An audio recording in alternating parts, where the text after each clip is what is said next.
Hey everybody, welcome to Storm Talk. Way Through News meteorologist Brian Good here. It's going to be a lengthy one today. I think you guys deserve one. I've been kind of short on the blogs here lately, so let's get right into the details, and then we're going to cover a lot here. All right. First off, for the severe risk this afternoon, slight risk located to our west of Evansville, in fact, all the way through Illinois and just south of St. Louis. Marginal risk here into at least Louisville and points to the west, and I think that's very fair compared to what the data you're going to see here in just a few moments. Now, for tomorrow, it's not on the system here, but there's no really a risk to worry about for tomorrow. And even as we head into the day on Friday, there is going to be a thunderstorm chance we'll get into. But as far as a risk goes of severe weather, it's just not going to be as much of an issue at all compared to with the data that we're dealing with here for the next 12 to 18 hours. All right, so here's the setup. This afternoon, we've got warm air pushing in from the south. The front that was through here yesterday gave us the severe winds in some areas and some cases of damage.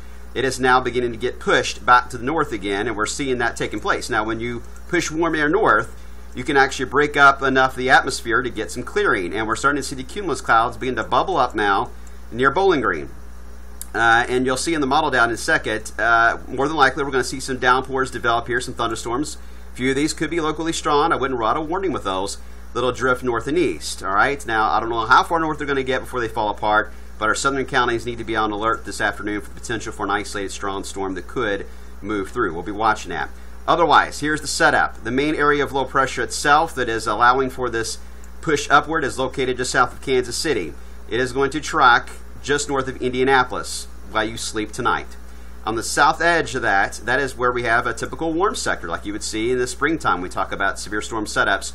You've got very warm air ahead of what would be a cold front and a warm front here to the north, although this cold front's not exactly going to come through here like you would see in the spring or the fall, but that's kind of the given setup we have. In fact, you look real carefully across Missouri, you can already see the cumulus bubbling up. In fact, I wouldn't be surprised they issue a watch, and it could even be a tornado watch for this portion of Missouri and Illinois within the next hour or two, because they're already seeing the cumulus clouds building up nicely here, so we'll be watching that. Now, flash flood watch is in effect for a large area here, and yeah, the whole state of Kentucky, for the most part, just about all of Kentucky, is under the flash flood watch this evening.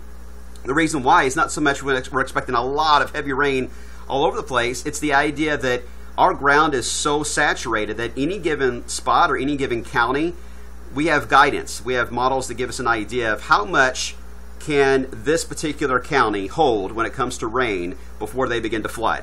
And our flash flood guidance in many spots is either right at or just below 1 inch. And these downpours can easily do that. Now, normally in a summertime setup here, a thunderstorm that produces about 1 inch of rain, not a big deal. Maybe some minor flash flooding, and then it's over with. But in this kind of a setup, when you're this saturated, we've got to watch out even for the small downpours. So that's why there's a flash flood watch in effect. So it kind of can mess your skewing of the setup here a little bit here. When you see flash flood watch, you're expecting a ton of rain coming at us on the radar. That's not exactly the case. It just means that any downpour in the region that can develop today through the tonight time frame can get the atmosphere enough to produce enough rainfall to cause some flooding to take place in some counties here. So I hope that makes sense. So it just means we're really wet, so it won't take much to cause problems, and that's why we got to watch the area carefully. Hence why it's called a flash flood watch. Very creative there. All right, so it looks like the short-term data here this afternoon.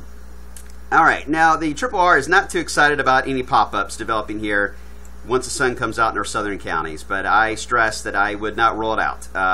With the instability building to the south and sun coming out, it won't take much to get some downpours to pop on the radar. Otherwise, most of us will see a very quiet rest of the afternoon and evening. It's going to be when the core of that low pressure tracks across Indianapolis, there's going to be a tail of thunderstorms, and some of these could be severe. In fact, some of these here located near the Wabash could even be containing some rotating storms, even a few tornadoes. I wouldn't rule it out. So for those of you from Jasper to Bedford to Seymour, we're going to watch you guys carefully later tonight as the activity moves in toward you around midnight or just after. For the rest of us, we will likely get skipped out on this strong batch that moves through. So it's good for a lot of our area, except for our northern counties. Again, we're going to watch you guys as you may get clipped. Now here's the other model that we have in Futurecast, and it does show the pop-ups on the radar this afternoon. Again, some of those locally strong, mainly south of where the steady cloud shield is. Again, you saw in the satellite image there's a lot of cloud cover right now across Indiana and northern Kentucky, so temperatures will get out of the 70s there. Meanwhile, to the south, mid-80s are likely where the sun comes out. So that's the best zone to see thunderstorms this afternoon again to our south. Now, it does pick up on that line at the bottom end of that low pressure around midnight tonight. It's a little more south with it, all the way down to West Kentucky. We'll watch that, but it does at least fade it out as it gets closer to us by 3 o'clock in the morning.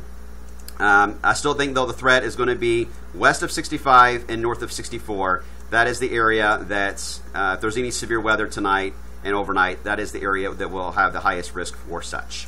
The rest of us, again, nice and quiet. But I mentioned that cold front doesn't come through here like it normally would, like a cold front typically can do. Instead, it's going to get elongated again and get draped and sag into a more east-west fashion, kind of drape over us once again on Thursday, and that'll be the focal point for spotty downpours on Thursday afternoon, and then even on Friday, even early in the day, we'll start off with some downpours scattered about. We may try to get this to push back north again by Saturday, but I got to stress, some of the data coming in today is indicating that the boundary that sags over us Thursday is going to have a tough time getting out of here for the weekend maybe, and if that's the case, we may have to raise rain chances for the weekend and lower the temperature.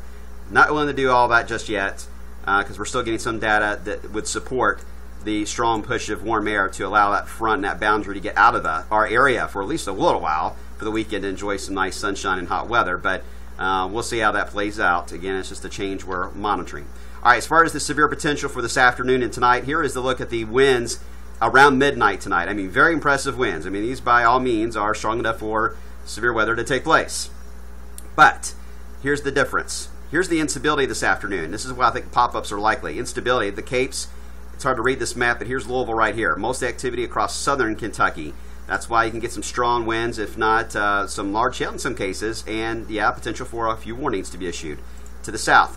But when that strong wind belt I just showed you moves over us around midnight, we lose the instability, as we typically do at overnight time periods. So that's going to be our saving grace. Even for Indiana, it's going to be your saving grace to weaken the storms as they approach your area after midnight for tonight. So everything's about timing, and so far the timing looks to be in our favor compared to our friends here to the west of us.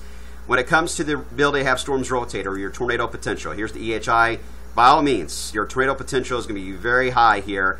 And I say that too loosely. I'm not saying this is going to be a massive tornado outbreak. I'm just saying that the best chance for tornadoes, let me rephrase that so this doesn't go viral. I'm good saying massive tornado outbreak south of St. Louis. That's not what I'm saying. I'm just saying that there's going to be tornado warnings to be issued. This is the area that has the best chance, by all means, to see that today. It's going to be south of that low pressure near St. Louis. I would say Carbondale, Illinois, near the Wabash, and just north of Cape Girardeau. That area, maybe even Paducah, but that area is the area to watch for isolated tornadoes. That's why I think if they're going to issue a watch box this afternoon, in my opinion, I don't make the shot on that, but it should be a tornado watch for that area. But we'll see how that plays out. Our threat is somewhat elevated here, but it's not enough to be raising alarms about here for our area. In fact, when the main low pressure moves over us around midnight, we lose a lot of that spinning motion over our area. There's still some, but it's not as impressive as what Missouri and Illinois is going to get later. All right, so after we get past this severe threat overnight tonight, I mentioned that front as we head into Thursday kind of gets draped over us. So then the big question mark as we head into Thursday, Friday, Saturday, and Sunday is how much can we push that boundary back to the north? And the models here, this is just one model, is not really doing it. Even on Saturday, it pushes the western side of it upward, but makes the eastern side drop down. So we get storms that are more northwest to southeast on the radar as we head into Saturday. Sunday, not a lot of change. In fact, it gets vertically tilted here as we head into Sunday. So we really need that high pressure to build in right over us. The models are trying to build it in over Missouri and Iowa, and that would cause a dipping effect over us, and that boundary can't get pushed out. So fingers crossed that the high can build in and get that boundary out of here. Because here's an interesting sight for next week.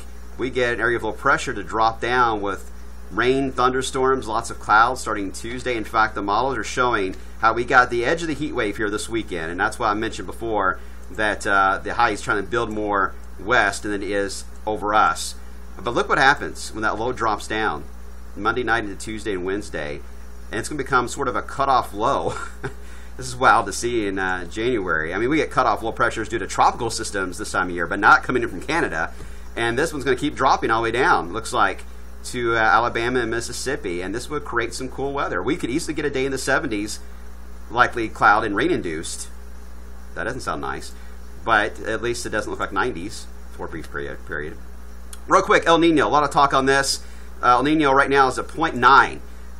That's the highest we've been in quite some time. In fact, when we got over 1 point zero for El Nino was the winter of 2009 into the spring of 2010. And that's a fairly strong El Nino, and the indications are we're going to see that trend continue. It's forecast to rise above 1 and maybe to a 2. I mean, very little disagreement in the ensembles for the upcoming winter. What does that mean for us? I'm evaluating that data right now. It's a strong El Nino. It's been about 5 years since we've had to deal with one in the wintertime. So stay tuned. Just kind of giving you a teaser there. I am watching it, as I always am.